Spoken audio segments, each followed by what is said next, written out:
भारत का अंतरिक्ष चंद्रयान 3 पल पल चांद की सतह को चूमने लिए और करीब जा रहा है। जी हम आपको बता दें कि चंद्रयान 3 चांद को चूमने के लिए बहुत तेजी से आगे बढ़ रहा है। इसरो के वैज्ञानिक इस बात को लेकर पूरी तरह से आश्वस्त हैं कि चाहे कोई भी गड़बड़ क्यों ना हो जाए, लेकिन चंद्रयान 3 की चांद पर सफलतापूर्वक लैंडिंग होकर ही रहेगी।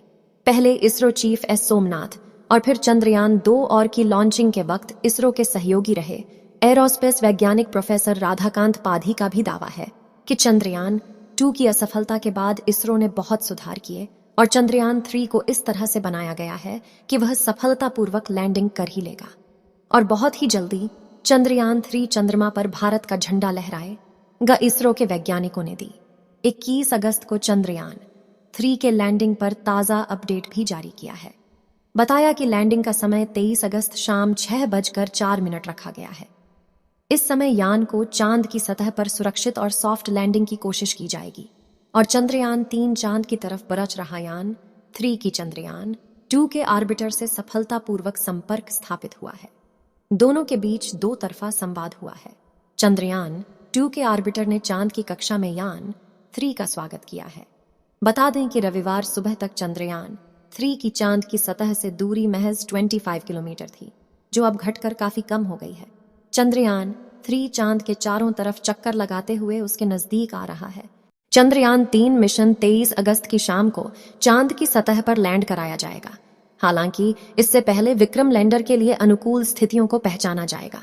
इसरो के मुताबिक लैंडिंग के लिए निर्धारित समय से ठीक 2 घंटे पहले यान को उतारने या न उतारने पर अंतिम निर्णय होगा। इसरो के वैज्ञानिक नीलेश एम देसाई के मुताबिक अगर चंद्रयान 3 को 23 अगस्त को लैंड नहीं कराया जाता है तो फिर इसे 27 अगस्त को भी चांद पर उतारा जा सकता है। विक्रम लैंडर 25 किमी की ऊंचाई से सुरक्षित लैंडिंग के लिए करेगा सतह की निगरानी। चंद्रयान 3 पर नेहरू तारामंडल के सीनियर इंजीनियर ओपी गुप्ता ने बताया कि इसरो से मिली जानकारी के अनुसार अब तक किए गए प्रयास सफल हैं। अगर कोई कठिनाई आती है और आपका परिस्थितियां नहीं बनती हैं तो इसरो ने इसे 4 दिनों तक बनाए रखने के लिए पर्याप्त ईंधन रखा है। करोड़ के इसे तकनीकी रूप से मजबूत बनाया गया है। विक्रम लैंडर में स्थापित उच्च रिजोल्यूशन वाला कैमरा शुरू में 25 किमी की ऊंचाई से सुरक्षित लैंडिंग के लिए सतह की निगरानी करेगा। उम्मीद है कि उपयुक्त स्थान मिलने के बाद यह समय पर लैंड कर जाएगा। चंद्रयान 3 पानी, जल स्रोतों और खनिजों की पहचान करने में मदद करेगा। Tata institute on fundamental research के खगोल विज्ञान प्रोफेसर मयंक एन वाहिया ने कहा कि चंद्रयान 3 चांद की सतह पर उतरने वाला है। पहले चंद्रयान मिशन ने साबित किया कि चांद पर पानी है। चंद्रयान 2 मिशन में चांद के दक्षिणी ध्रुव पर लैंडर लगाना था, लेकिन चीजें ठीक से काम नहीं कर पाईं। चंद्रयान 2 का मॉड्यूलर मिशन उल्लेखनीय रूप से सफल रहा। चंद्रमा पर उतरना कितना मुश्किल है, इसका अंदाजा लगाने के लिए आप देख सकते हैं कि रूस लूना 25 को उतारने में सफल नहीं हो सका। मुझे पूरा यकीन है कि 23 अगस्त को सफल लैंडिंग होगी।